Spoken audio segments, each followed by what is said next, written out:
প্রথমেই সংবাদ শিরোনাম।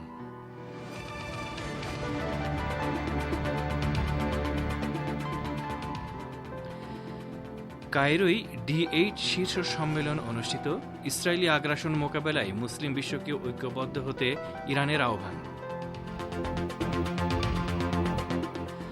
ভয়াবহ হামলার মধ্যেও গাজায় 4,000 নতুন যোদ্ধা নিয়োগ দিয়েছে হামাস।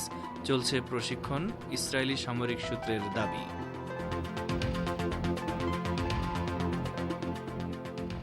নির্বাচন নিয়ে অন্তর্বর্তী সরকারের বক্তব্য অস্পষ্ট ও হতাশাজনক, বললেন বিএনপি মহাসচিব মির্জা ফখরুল ইসলাম আলমগীর। এবং আম্বেদকর ইস্যুতে কংগ্রেস ও বিজেপির সংঘর্ষে আহত 2। এন্টালিতে অতিরিক্ত পুলিশ মোতায়েন, প্রকাশ আম্বেদকরের প্রতিবাদ।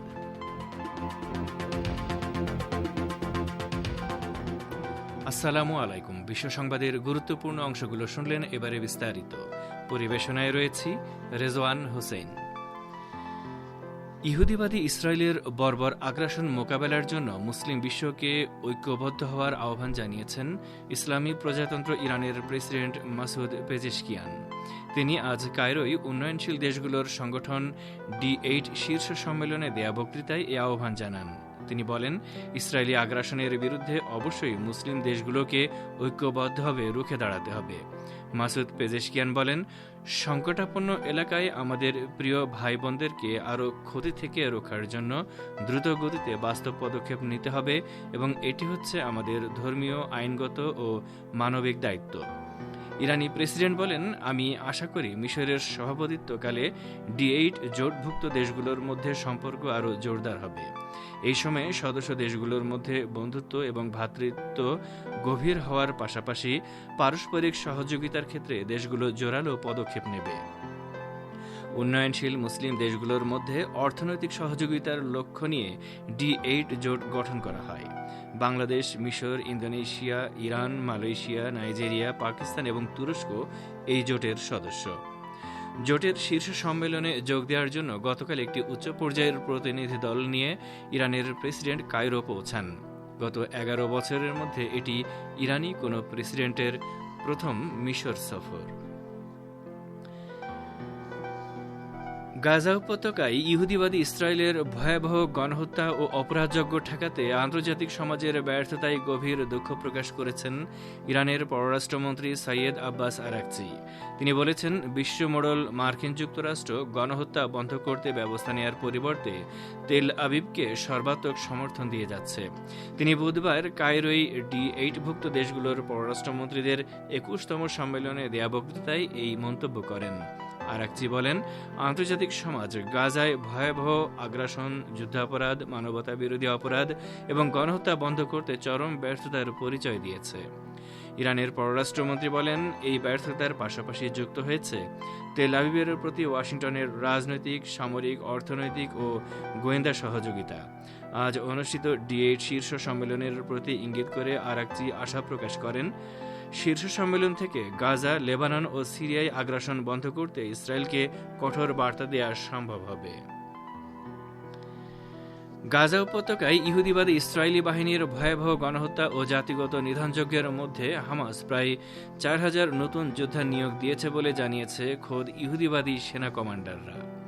বুধবার ইহুদিবাদীদের নিয়ন্ত্রিত নিউজ ওয়েবসাইট ওয়াল্লা এই খবর দিয়েছে। ইসরায়েলি সেনা কমান্ডারদের উদ্ধৃতি দিয়ে এটি বলেছে, হামাস বিগত মাসগুলোতে নতুন করে নিয়োগপ্রাপ্ত যোদ্ধাদের প্রশিক্ষণ দিয়ে আসছিল। ইহুদিবাদী সেনা কর্মকর্তারা দাবি করেছেন, নতুন যোদ্ধারা হামাসের সেই সব কমান্ডারের সঙ্গে কাজ করছে যারা ইসরায়েলের ভয়াবহ হত্যাযজ্ঞ থেকে প্রাণে রক্ষা পেয়েছেন। তারা আরও বলেছেন, উত্তর ও দক্ষিণ গাজায় ইসরায়েলের বিরুদ্ধে যুদ্ধ করার জন্য হামাস নিজেকে পুনর্গঠিত করার চেষ্টা করছে। ইহুদিবাদী সেনা কর্মকর্তাদের এই দাবির 1 মাস আগে হামাসের সামরিক বাহিনী ইজ্জাদিন আল কাসাম ব্রিগেডের একজন সিনিয়র কমান্ডার বলেছিলেন, গাজা উপত্যকা জুড়ে ইসরায়েলের ভয়াবহ হামলা সত্ত্বেও তারা নতুন যোদ্ধা নিয়োগ দিয়েছেন। গাজার যুদ্ধক্ষেত্রের উপর আল কাসাম ব্রিগেড নিয়ন্ত্রণ হারিয়ে ফেলেছে বলে ইহুদিবাদী সামরিক বাহিনী ও গণমাধ্যম যে দাবি করে আসছে তা প্রত্যাখ্যান করে ওই কমান্ডার বলেন, উপত্যকা জুড়ে কমান্ডারদের নিজেদের মধ্যে এবং সার্বিকভাবে হামাস নেতাদের মধ্যে চমৎকার যোগাযোগ ও বোঝাপড়া রয়েছে। ইহুদিবাদী ইসরায়েলের রাজধানী তেল আবিবের মেট্রোপলিটন এলাকা লক্ষ্য করে ইয়েমেন থেকে ছোড়া ক্ষেপণাস্ত্রের ভয়ে 10 লাখের বেশি মানুষ আশ্রয়কেন্দ্রে লুকিয়েছিল। গতরাতে ছোড়া ক্ষেপণাস্ত্রটি সরাসরি তেল আবিবের কেন্দ্রস্থলে আঘাত হানে। ইসরায়েলি গণমাধ্যম জানিয়েছে, ক্ষেপণাস্ত্রটি তেল আবিব মেট্রোপলিটনের গুশডেন এলাকায় আঘাত হানে। ওই এলাকায় ইহুদিবাদী সরকারের অর্থনৈতিক ও প্রযুক্তি খাতের গুরুত্বপূর্ণ বহু স্থাপনা অবস্থিত। খবরে বলা হয়েছে, ইয়েমেনি ক্ষেপণাস্ত্রের আঘাতে এলাকার বেশ কয়েকটি গাড়ি ক্ষতিগ্রস্ত হয়েছে। আহতদের উদ্ধার এবং হাসপাতালে নেয়ার জন্য বেশ কয়েকটি অ্যাম্বুলেন্সকে ছোটাছুটি করতে দেখা যায়। ইসরায়েলি গণমাধ্যম বলছে, ইয়েমেন থেকে ছুটে আসা এই ক্ষেপণাস্ত্রের আঘাতে ইসরায়েলের মধ্যাঞ্চলে বিশাল বিস্ফোরণের শব্দ শোনা যায়। এদিকে জেরুজালেম পোস্ট জানিয়েছে, পবিত্র আল কুদস শহরেও বেশ কয়েকটি বিস্ফোরণের শব্দ শোনা গেছে। ইসরায়েলের বর্বর সামরিক বাহিনী জানিয়েছে, ইয়েমেন থেকে ছুটে আসা ব্যালিস্টিক ক্ষেপণাস্ত্রের কারণে প্রায় পুরো ইসরায়েল জুড়ে সাইরেন বাজানো হয়। এছাড়া এইলাত বন্দর নগরীতে ক্ষেপণাস্ত্র প্রতিরক্ষা ব্যবস্থা সক্রিয় করা হয়েছিল। ইয়েমেনের সামরিক বাহিনীর মুখপাত্র ব্রিগেডিয়ার জেনারেল ইয়াহিয়া সারি বলেছেন, তিনি আগামী কয়েক ঘন্টার মধ্যে গুরুত্বপূর্ণ বিবৃতি প্রকাশ করবেন। ধারণা করা হচ্ছে, এই ক্ষেপণাস্ত্র হামলার ব্যাপারেই তিনি কথা বলবেন।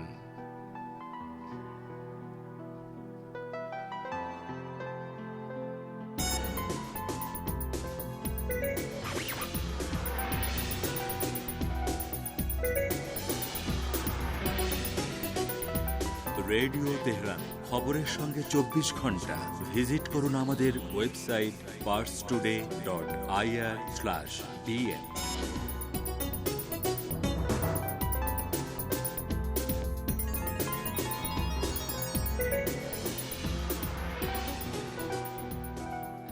ফিরে আসি বিশ্ব সংবাদে।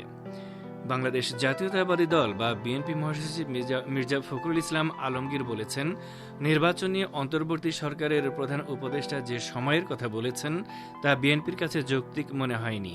তিনি বলেছেন, আমরা আশা করেছিলাম প্রধান উপদেষ্টা রোডম্যাপ দেবেন, কিন্তু তিনি তা দেননি। এটা আমাদের হতাশ করেছে।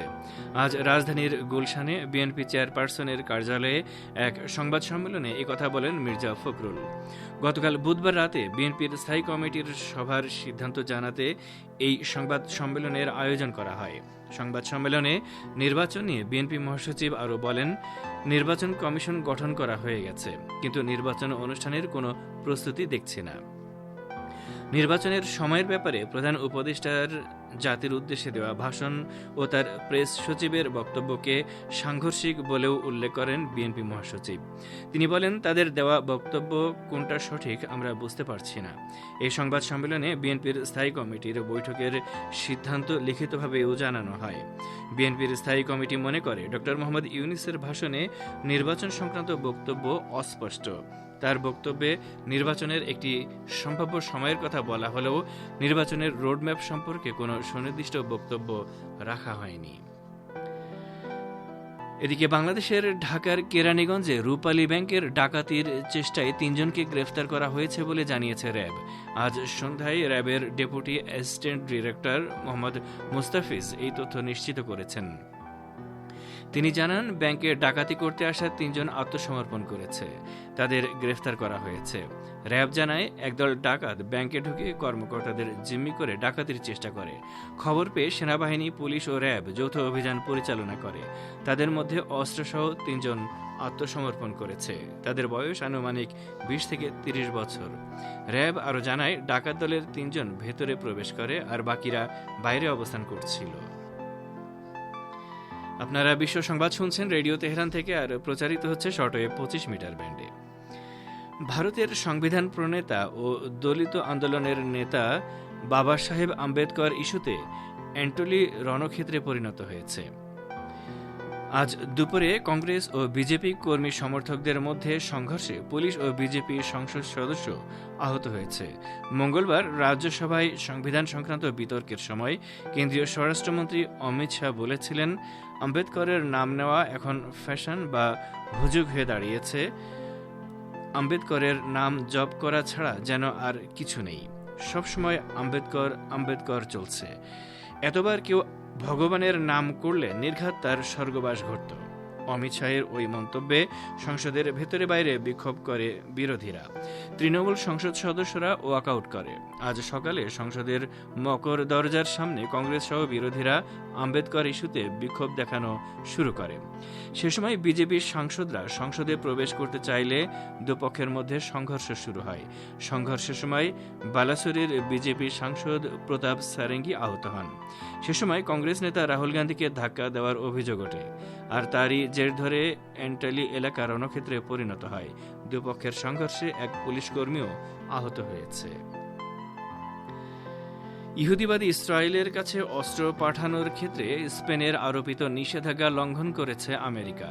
স্পেনের একটি নৌঘাঁটি ব্যবহার করে একটি জাহাজের মাধ্যমে ইসরায়েলে 1000 টনেরও বেশি গোলাবারুদ পাঠিয়েছে মার্কিন প্রতিরক্ষা বিভাগ। আমেরিকা ভিত্তিক ওয়েবসাইট ইন্টারসেপ্ট মঙ্গলবার ফিলিস্তিনি যুব আন্দোলন এবং প্রোগ্রেসিভ ইন্টারন্যাশনালকে উদ্ধৃত করে এই খবর দিয়েছে। এতে বলা হয়েছে, মার্কিন সামরিক বাহিনীর এই জাহাজের এমন পদক্ষেপের কারণে স্পেনের আরোপ করা অস্ত্র নিষেধাজ্ঞা লঙ্ঘন হয়ে থাকতে পারে। স্পেন বেশ আগেই তার রোটা বন্দর ব্যবহার করে কোনো দেশ ইসরায়েলের কাছে অস্ত্রের চালান পাঠাতে পারবে না বলে নিষেধাজ্ঞা জারি করেছে। এই বন্দরটি আংশিকভাবে মার্কিন নৌবাহিনী দ্বারা পরিচালিত হয়, তবে এটি স্পেনের মাটিতে অবস্থিত এবং কৌশলগতভাবে এটি স্প্যানিশ আইনের অধীন। গত মে মাসে স্পেন তার বন্দর ব্যবহার করে ইসরায়েলে অস্ত্র পাঠানোর উপর নিষেধাজ্ঞা আরোপ করে। এর ফলে কোনো দেশ স্পেনের বন্দর ব্যবহার করে ইসরায়েলে অস্ত্র পাঠাতে পারবে না। এরই মধ্যে 5টি অস্ত্রবাহী জাহাজকে বন্দরে ভিড়তে বাধা দিয়েছে স্পেন কর্তৃপক্ষ।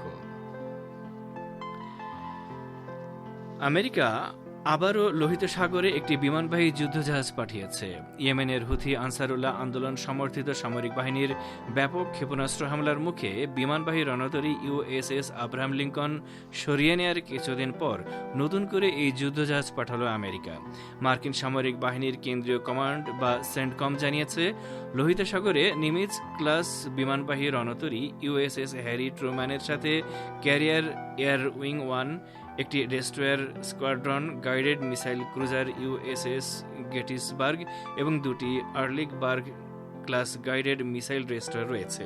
কিছুদিন আগে ইয়েমেনি নৌ ইউনিটগুলো ইউএসএস আব্রাহাম লিঙ্কনের বিরুদ্ধে 2টি বড় সামরিক অভিযান চালানোর পরে সেটি লোহিত সাগর ছেড়ে চলে যায়। এর আগে মার্কিন বিমানবাহী রণতরী আইজেনহাওয়ার এবং রুজভেল্টও ইয়েমেনি সামরিক বাহিনীর হামলার মুখে লোহিত সাগর ছেড়ে চলে যেতে বাধ্য হয়। আর এরই সাথে শেষ করছি রেডিও তেহরান থেকে আপাতত বিশ্ব সংবাদ। সংবাদ ভাষার অনুষ্ঠান দৃষ্টিপাতে।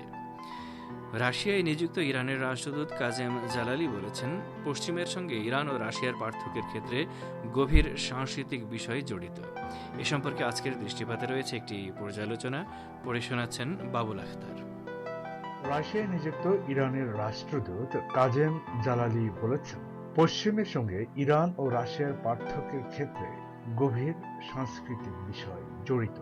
ফ্রেন্ডশিপ অফ নেশনস ইউনিভার্সিটি বা রোডেনের আন্তর্জাতিক সম্পর্ক বিভাগের ছাত্ররা মস্কোতে ইরানি দূতাবাসে রাশিয়ায় নিযুক্ত ইসলামী প্রজাতন্ত্র ইরানের রাষ্ট্রদূত কাজেম জালালির সাথে সাক্ষাৎ করতে গেলে তিনি এ মন্তব্য করেন। ইরানি বার্তা সংস্থা ইসনার উদ্ধৃতি দিয়ে পার্স টুডের খবরে বলা হয়েছে, এই বৈঠকে জালালি যে বিষয়গুলোর কথা উল্লেখ করেছেন তার মধ্যে একটি হল পশ্চিমাদের সঙ্গে ইরান ও রাশিয়ার পার্থক্যের মূল বিষয়গুলো। তিনি বলেন, আন্তর্জাতিক অঙ্গন হল পার্থক্য এবং অভিন্নতার ক্ষেত্র এবং এই উপাদানগুলো দেশগুলোর ব্লক এবং শ্রেণী বিভাগের ক্ষেত্রে প্রধান নির্ণায়ক হিসেবে কাজ করে। তিনি বলেন, ইরানের ইসলামী বিপ্লবের কেন্দ্রীয় স্লোগান হচ্ছে পূর্ব বা পশ্চিম নয়, একটি স্বাধীন পরিচয় পুনরুজ্জীবিত করাই এর প্রধান লক্ষ্য।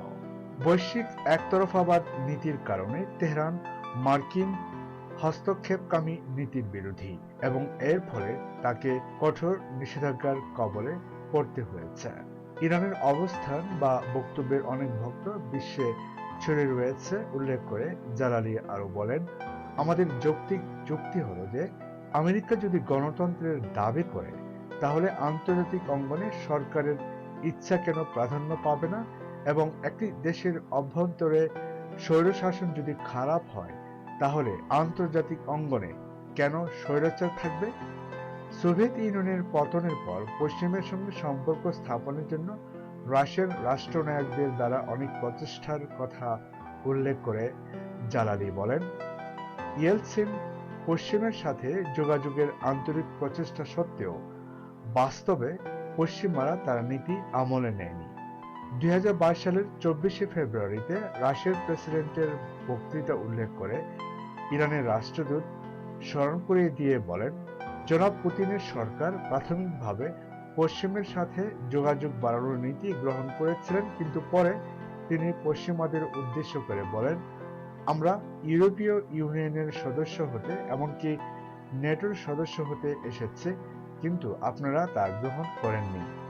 পাশ্চাত্যের সঙ্গে রাশিয়ার বিরোধের মূল কারণ এবং আন্তর্জাতিক অঙ্গনে ইরান ও রাশিয়ার ইতিবাচক ভূমিকায় আমেরিকার বিরোধিতা উল্লেখ করে জালালি স্পষ্ট করে বলেন, পশ্চিমের সাথে ইরান ও রাশিয়ার পার্থক্যের অন্যতম একটি জায়গা হচ্ছে গভীর সাংস্কৃতিক পার্থক্য।